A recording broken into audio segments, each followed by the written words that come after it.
edhe pse i vetëdijshëm se nuk udhtoi në Elbasan për të dhënë leksione. Një të tillë për vettingun dhe drejtësinë, Edi Rama tentoi ta jepte nga Universiteti Aleksandër Xhuvani. Më shumë se sa për një leksion, nuk dua që ta bëj sepse këtu ka gjitha pedagog dhe pedagogë dhe jam i bindur që edhe pse unë kam qenë një ndër ta prej shumë vitesh, kam humbur aftësinë për të qenë konkurrent me ta. Për kryeministrin, reforma në drejtësi është udhërrëfyesi për shtetin ligjor. Gjykatat janë bërë si tregu i qazimit këtu, ku shkon për të bler perime, shkon për të bler fruta, shkohet për të bler drejtësinë. Edhe të thonë mbaroi s'ka ushit.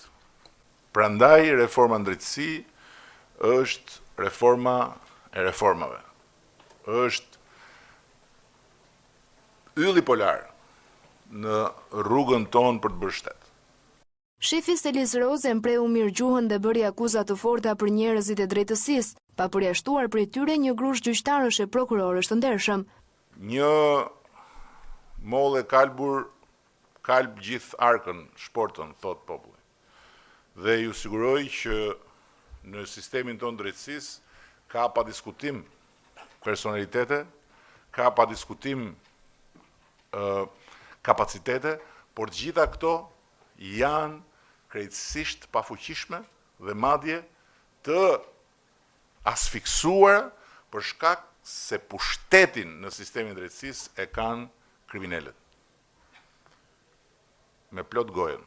Kryeministri Rama është i mendimit se të mos votosh komisionet e vettingut, do të thotë të mos duash të shkëputësh lidhjet dhe interesat e fshehta me të korruptuarit, ndaj fton opozitën të rrëzojë çdo alibi dhe të vinë në parlament vetëm për të ngritur kartonin jeshil. Çdo hije nga vetja, ta votoj ngritjen e komisionit vettingut, pastaj do të bojkotoj parlamentin, do të rri në rrugë, është e drejta e saj. Unë nuk hyj tek ata që thonë bojkoti është